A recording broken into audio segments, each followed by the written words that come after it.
शायद हाथों में भाग्य वाली एक रेखा होती है जिससे लोगों का भाग्य डिसाइड होता है। मेरे हिसाब से वो व्यक्ति अपने आप को बहुत भाग्यशाली मानता होगा जो मौत के मुंह से बच के आ गया होगा। वो कहावत है ना, जाको राखे साइया मार सके ना कोई, ये बात वहाँ लागू होती है। कई बार कुछ लोगों के साथ ऐसी परिस्थितियाँ बन जाती है कि जहाँ से बाहर निकलना उनके लिए असंभव सा हो जाता है, लेकिन फिर भी अपनी किस्मत के चलते वो अपनी खराब परिस्थितियों से बाहर निकल ही जाते हैं। आज हम आपको कुछ ऐसे ही लोगों के बारे में बताने जा रहे हैं जिन्हें दुनिया का सबसे भाग्यशाली इंसान कहना गलत नहीं होगा। तो चलिए बिना टाइम वेस्ट किए वीडियो को शुरू करते हैं। नंबर 1, लीना फेल्सन। अपनी शादी की हर चीजों को हर कोई संभाल के रखना चाहता है। अब ऐसे में किसी का कुछ खो जाए तो कैसा लगेगा। ऐसा ही कुछ हुआ इनके साथ। शादी की अंगूठी कहीं खो गई थी। आपको जानकर बहुत आश्चर्य होगा कि 16 साल बाद एक बार वो गार्डन में सब्जियां उगा रही थी और इसी दौरान उन्हें अपनी वो खोई हुई अंगूठी मिल गई, जिसके बाद लीना की खुशी का तो कोई ठिकाना ही नहीं रहा। Number 2, Martin de Jong. इन भाई साहब ने फ्लाइट की 2 टिकटें कराई थी, लेकिन लास्ट मोमेंट में टिकट कैंसिल करा दिया। बाद में पता चला कि उनमें से एक प्लेन इंडियन ओशियन में कहीं खो गया और दूसरा प्लेन क्रैश हो गया और इस तरह से इनकी जान बच गई। Number 3, Steve plague. एक घटना में स्टीव प्लेग की माँ इनसे बिछड़ गई थी। स्टीव लगातार कई सालों तक अपनी माँ को तलाश करते रहे, उन्हें सफलता नहीं मिली।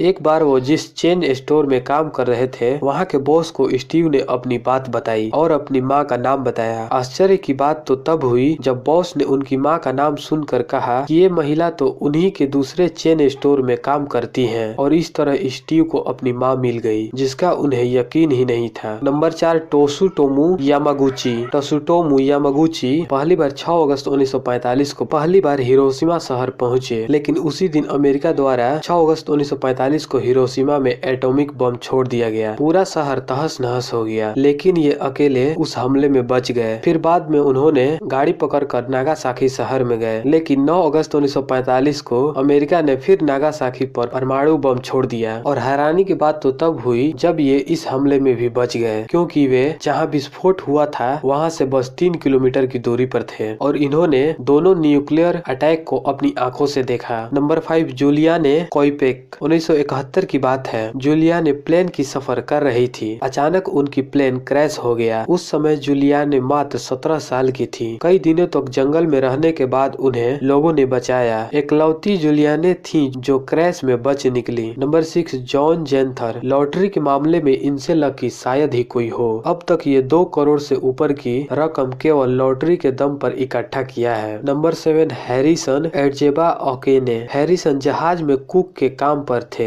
एक बार उनकी जहाज डूबने लगी। सौभाग्य से वो जहाज के इंजन तक जाने में कामयाब रहे। बाद में उन्हें यहाँ एयर बैग मिल गया, जिसके सहारे ये बाहर निकल गए। उस जहाज में इकलौते हैरिसन ही बचे थे। नंबर 8, रेशमा बेगम। रेशमा बेगम नाम की ये महिला एक फैक्ट्री में काम करती थी और एक बार इस फैक्ट्री की इमारत में धमाका हो गया। ये इमारत पूरी ढह गई, लेकिन रेशमा की किस्मत इतनी बुलंद थी कि ये मलबे में करीब 17 दिन तक फंसी रही और वहाँ इन्हें खाने की कुछ वस्तुएं भी मिल गई, जिससे ये इतने दिनों तक जिंदा बच सकी। बाद में इन्हें रेस्क्यू में सुरक्षित बाहर निकाल लिया गया। नंबर 9, वर्जीनिया फाइक। वर्जीनिया को अक्सर लॉटरी टिकट खरीदने का शौक था। वर्जीनिया हमेशा एक ही नंबर की लॉटरी टिकट खरीदती थी और वो नंबर इनके माता पिता की शादी से जुड़े नंबर थे। एक बार वर्जीनिया ने इस खास नंबर की 2 लॉटरी खरीदी और इन दोनों लॉटरियों में इन्होंने 10-10 लाख की राशि जीती और इस तरह उनका वो लॉटरी नंबर उनके लिए भाग्यशाली साबित हुआ। Number 10, French lake. इनका केस सबसे ज्यादा आश्चर्य वाला है। ये एक ट्रेन में सफर कर रहे थे। इनकी ट्रेन एक झील में गिर पड़ी। बचना मुश्किल था, लेकिन बच निकले। यही नहीं, एक बार इनका प्लेन क्रैश भी हो गया, लेकिन इन्होंने कूद कर अपनी जान बचा ली। इनका बस एक्सीडेंट भी हुआ, कार एक्सीडेंट भी हुआ और ये सभी एक्सीडेंट में बच निकले। तो ये थे दुनिया के सबसे लकी लोग। आप लोगों को ये वीडियो कैसा लगा कमेंट सेक्शन में जरूर बताएं और ऐसी अमेजिंग वीडियोस देखने के लिए आप हमारे चैनल को सब्सक्राइब कीजिए।